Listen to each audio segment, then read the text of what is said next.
Our minds give us trouble, and one of the leading ways that people deal with them nowadays is through mindfulness or meditation, processes whereby we quieten our thoughts, empty our minds, and focus on just a few things at a time, like the rustle of leaves or the flow of water. At the School of Life, we want to put forward an alternative, or rather a complementary idea.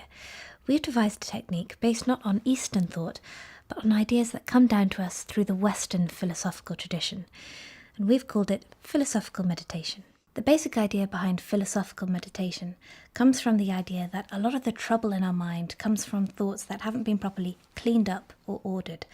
Muddled or unfocused thoughts are constantly swirling around our minds, worrying us unduly because we don't understand their true nature and we can't grasp them properly.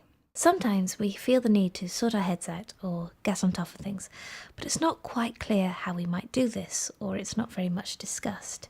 This is what philosophical meditation is designed for. It's a tool and an occasion for clearing up our minds. The first priority is to set aside a bit of time, ideally about 20 minutes every couple of days. You should sit, probably in bed, either early in the morning or late at night, with a pad of paper, and you're going to ask yourself a set of very simple questions. Firstly, what am I currently anxious about? Secondly, who am I upset with and why? And thirdly, what am I currently excited or ambitious about?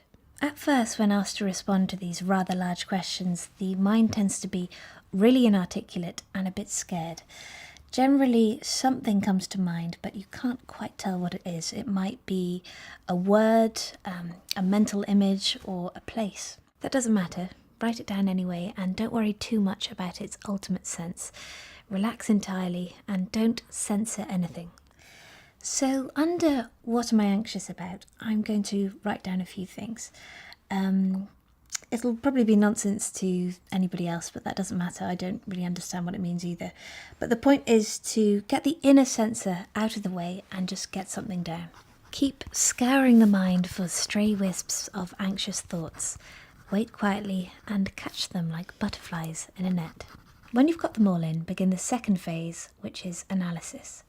You see, anxiety is a signal, but a garbled and unclear signal about what one part of the brain perceives of as danger. So that's why you need to take time to interpret these anxious signals.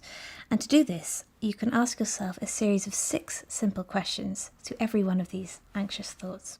Tell the story of the coming anxious period in great detail and say exactly what you imagine might go wrong. What would happen to you if it did all go wrong? Reflect on this. How might you still be okay even if the worst happened? How would the person you'd like to be ideally deal with this situation? What previous situations does this remind you of? What helped in the past? Now time to move on to the second part of the philosophical meditation, the bit where you ask, who am I upset with and why? The theory here is that we don't often allow ourselves to analyse the hurts that we receive from other people. And this happens every day from a misplaced sense of stoicism and bravery. We pay for this dearly, for undigested hurts generate bitterness, confusion, and misdirected aggression. So take what you've written and ask yourself the 6 following questions. Retell yourself the upsetting incident in great detail, as if you were retelling it to a very kind and patient friend. What good part of yourself feels in danger? How might a nice person have ended up doing this thing? If they weren't actively mean, is there another explanation for the hurt they've caused you? What are you afraid might happen if this were to continue? And if you had to pin down an incident in the past that this somehow reminds you of, what was that, and can you see a pattern? If this had happened to a friend, how might you now advise them? Next comes ambition and excitement, and by this we mean a range of positive emotions, tremors of interest, tentative enthusiasms, delights, and so on. All these things that are just hovering on the edge of consciousness and are extremely calming to bring into focus. There are 6 questions here too. Describe your excitement as if to a sympathetic, interested friend. You need to change your life in certain ways. So what would it be like to change your life in light of this? This excitement holds a clue to what's missing in your life. What might be missing?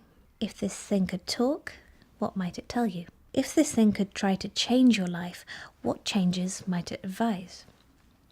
And if other parts of your life were like this, what might they be like?